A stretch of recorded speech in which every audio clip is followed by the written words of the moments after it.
Katalogoak eskaintzen digun beste aukera bat da, liburutegian dauden agiriei buruzko balorazioak eta iruzkinak egin ahal izatea.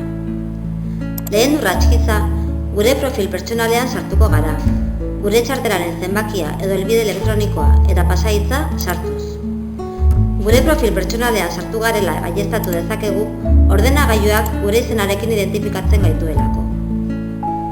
Lehenengo urratsa baloratu nahi dugun agiria aurkitzea izanen da. Horretarako, bilaketa eginen dugu katalogoan.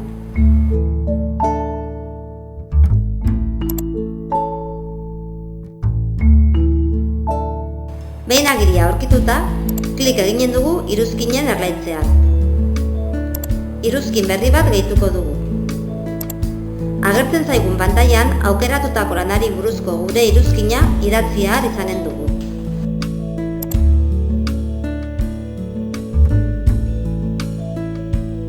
Erabiltzaileen balorazioak eta iritziak garrantzitsuak dira agirien kalitatea zehazteko orduan. Izan ere, tutorial honen hasieran esan dugun bezala, iruzkin gehien eta iritzi hoberenak jaso dituzten agiriak zuzenean ezagut ditzakegu.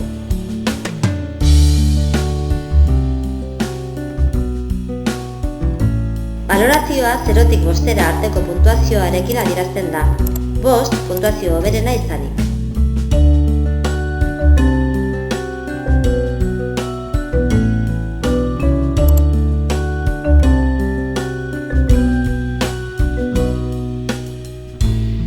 Gune pertsonalizatuan jarraituz, nire bibliotekan klik egiten badugu, desideraten gunean sar gaitezke. Liburutegiak agiriak eros ditzan erabiltzaileek egiten dituzten eskaerak dira desideratak. Gehitu botoian klik eginez gero, gure eskaera sortuko dugu. Pantailan ageri den bezala, garrantzitsua da kontuan hartzea desideratak erabiltzailea erregistratuta dagoen liburutegira zuzenduko direla bakarrik. Agiri bat erosteko eskatzeko orduan, agiria aurkitzea ahalbidetuko duen informazioa eman beharko diogu liburutegiari. Agiriaren datu guztiak ez baditugu, komeni da oharren atalean eskaera egitera bultzatu gaituzten arrazoiak adieraztea. Erosketa iradokizun bat baino gehiago egin dezakegu. Kontuan izan behar da eskaera guztiak aztertuko direla, eta hortaz, erabiltzaileari informazioa emanen zaiola erosketa egitea onartzen bada, zein ez bada onartzen. Behin erosteko iradokizunak egin ondoren, nire bibliotekako kontrol panelean sar gaitezke gure eskaerak kontsultatu eta haien egoera egiaztatzeko. Pantaila horretan bertan jasoko dugu liburutegiak gure eskaerei emandako erantzuna. Bukatzeko, begiratua emanen diogu iradokizunen atalari. Atal honetan edozein iruzkin, iradokizun edo kontsulta egin diezaiokegu liburutegiari. Kasu honetan, gure datu pertsonalen aldaketa bati buruz informatzeko erabiliko dugu zerbitzu hori. Gorago ikusi dugu bezala, datu pertsonaletako batzuk, hala nola helbide elektronikoa, erabiltzaileak berak alda ditzake nire bibliotekako kontrol panelean sartuta.